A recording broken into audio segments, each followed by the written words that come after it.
알다가도 모르겠고 모르다가도 알 것 같은 법대관련 속해지는 분들의 속을 시원하게 드리는 시간. 궁금할 법 하지. 네, 자 벌써 2년 넘게 우리가 코로나를 겪으면서 일상 속 거리두기도 생활화가 돼 버렸습니다. 그런데 이런 생활이 계속되면서 저는 이제 젊은 친구들이 참 안타깝다는 생각도 들고 또 요때 태어난 애기들은 더 안타깝고 그런 생각이 들어요. 이제 특히나 20살 네. 돼서 대학 생활 시작한 분들, 네. 뭐 캠퍼스 낭만 이런 거는 사실은 느낄 수가 없잖아요. 그렇죠. 그래서 대학 생활에 꽂힌 OT나 네. 뭐 MT 아이고. 이런 거 없으니까 좀 안타깝은 생각이 많이 들더라고요. 아유 참. 근데 정말 신기한 게 뭔지 아십니까? 예, 연인들은 말이죠. 또 새롭게 만나서 연애도 하고 뭐 헤어지기도 하고 꾸준히 연애를 하고 있다는 거. 이건 정말 다행이에요. 신기하다기보다는. 저희 회사에도 네. 이제 막 커플이 된 연인이 있어요. 그러니까 회사 그래요? 내에서가 아니고 이제 다른 소개팅을 아, 통해서. 네. 그래서 연애하는 네. 거 보니까 그래도 이런 상황에서도 사랑을 싹트는구나 신기하더라고요. 네. 연애했던 기억들도 우리가 아주 가물가물해가지고 네. 그때 얘기는 참 추억으로 그렇죠. 좀 네. 담아둬야겠네요. 네. 예. 자, 동서고금을 막론하고 연인들의 만남과 헤어짐은 참 다양한 원인과 이유가 있기 마련인데 오늘의 사연 역시 이별을 앞둔 연인의 이야기라고 합니다. 자, 어떤 사연일지 궁금하시죠? 바로 출발! 자기야 이번 주말에 청첩장 업체도 가고 웨딩드레스 투어도 가야 되는데 시간 되지? 우리 헤어지자. 뭐야? 헤어지자고. 아무리 생각해도 너와의 결혼 생활이 내 머릿속에서 그려지지가 않아. 우리 결혼은 그냥 없었던 일로 하자. 아니 이게 무슨 100% 뜯어먹는 소리야? 아니 상견례까지 다 하고 6개월 후에 우리 결혼인데 이게 말이 되는 소리야? 너를 사랑하기 때문에 내가 진짜 이쯤에서 놓아주고 싶다. 부디 좋은 남자 만나. 깨떡. 신감아, 이 사진 속 남자 네 남친 아니야? 어제 어떤 여자랑 호텔 들어가는 거 내가 사진 찍었어. 뭐라고? 결혼 생활이 그려지지 않아? 뭐 사랑하게 헤어져? 아니 딴 여자랑 호텔까지 갔으면서 어떻게 그런 거짓말이 술술 잘도 나오지? 이 뻔뻔한 자식. 그걸 어떻게? 그래. 이왕 이렇게 된 거 어쩔 수 없지. 나 다른 여자 생겼거든. 우리 파혼하고 그냥 각자의 길로 가자고. 뭐 파혼? 네가 양심이라도 있니? 결혼을 약속한 남자친구의 바람으로 파혼 위기에 놓인 배신감 씨. 그런데 이런 그녀에게 예상치 못한 일이 일어났습니다. 나 싫다고 바람난 자식 나도 싫다. 그래 헤어진다. 헤어져. 잠깐 오늘 며칠이지? 이상하다. 두 줄. 나 어떡해. 임신한 거야? 신감 씨는 파혼을 결심했지만 뒤늦게 임신한 사실을 알게 되고 결국 남자친구 태랑의 마음을 되돌리기로 합니다. 자기 바람 핀 거 내가 용서해 줄게. 우리 예정대로 결혼하자. 아니 결혼해야겠어. 뭐? 결혼? 왜 그래? 자기야, 살아보니까 옛말 틀린 거 하나도 없더라. 사랑은 움직이는 거더라고. 벌써 움직여버린 내 사랑을 자기가 그냥 인정할 수는 없겠니? 나 임신했다고. 아기가 생긴 이상 난 무슨 일이 있어도 결혼해야겠어. 네 애잖아. 임신? 이런 편이 있나? 아니야. 그렇다고 마음에도 없는 결혼을 애 때문에 할 수는 없지. 결혼하고 말고는 내 맘이야, 내 맘. 아니 뱃속에 아기가 생겼는데 그래도 결혼을 못하겠다고? 무슨 수를 써서라도 결혼식장 꼭 들어오게 할 거야. 야, 이거 기가 막힌 사연이 왔네요, 오늘. 그러니까요. 근데 이 모든 문제의 원인은 결혼을 약속한 여자친구를 두고 바람핀 남자 아니겠습니까? 그렇죠. 바람까지 폈는데 남자친구가 또 이별 통보까지 했어요.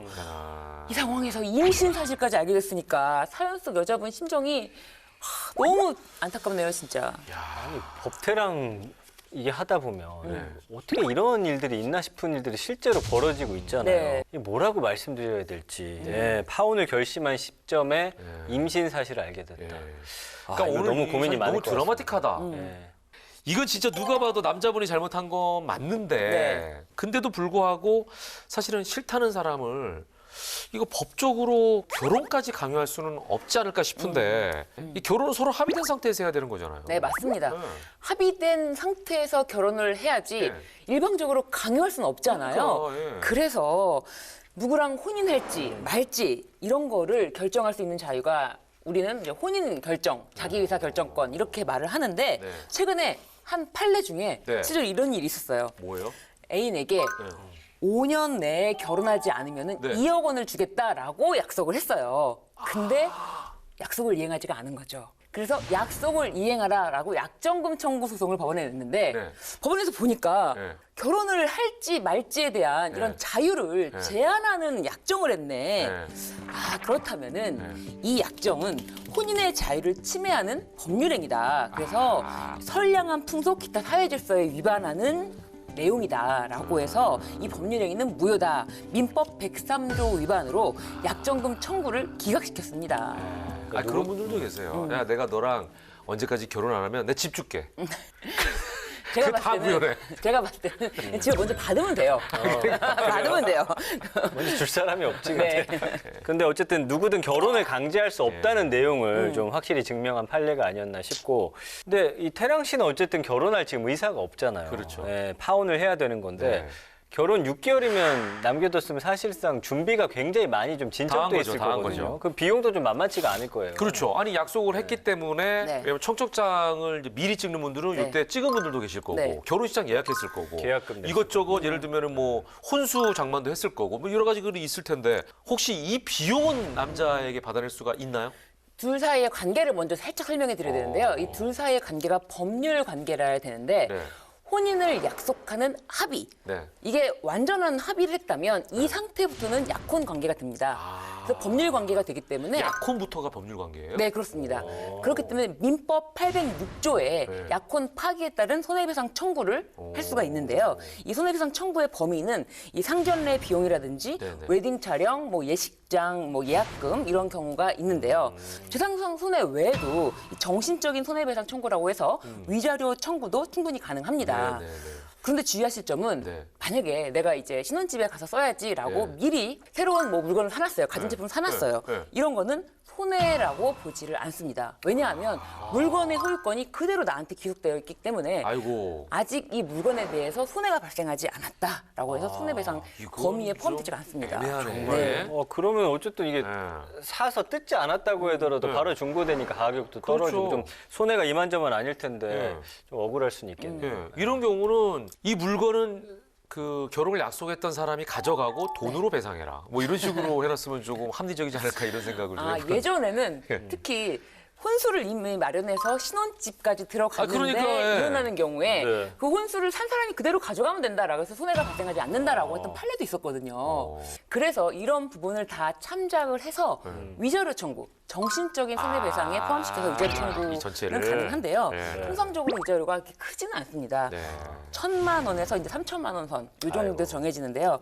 만약에 뭐 남자분이 뭐 재산적인 여유가 굉장히 많은 분이야. 그런 경우에는 좀 더 그런 점까지 고려해서 위자료 액수를 결정할 수가 있습니다. 아이고. 근데 이제 사실 뭐 손해배상, 위자료 이것도 문제긴 한데 더 문제는 신감 씨 같은 경우는 임신을 했잖아요. 그러니까. 아이가 뱃속에 있단 말이에요. 네. 이 아이 태어나면 아빠가 없는 상태로 키워야 되는 건데 네.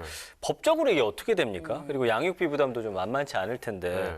그러니까요. 이게 지금 아직 결혼에 이르지 않은 상태에서 네. 법적으로 결혼에 이르지 않은 상태에서 임신을 했기 때문에 이 아이를 낳으면은 이 아이는 혼외자가 됩니다. 아. 그래서 그냥 무작정 뭐 양육비를 달라고 할 수는 없고 그래서 법적으로는 인지 청구라는 걸 합니다. 네. 그래서 인지 청구를 해서 친아빠인지 친자 관계, 아닌지. 네, 네. 친자 관계를 네. 이제 법적으로 확인하고. 확정해 놓고 그러고 나면은 이 양육비라든지 이런 부분이 정해질 수가 있는 거죠. 복잡해지네. 그래서 이 경우에 또 이제 친권자가 누가 될지 사실 친모가 친권자 및 양육자로 해달라라고 친권자 양육자 지정 신청 이렇게 하고요.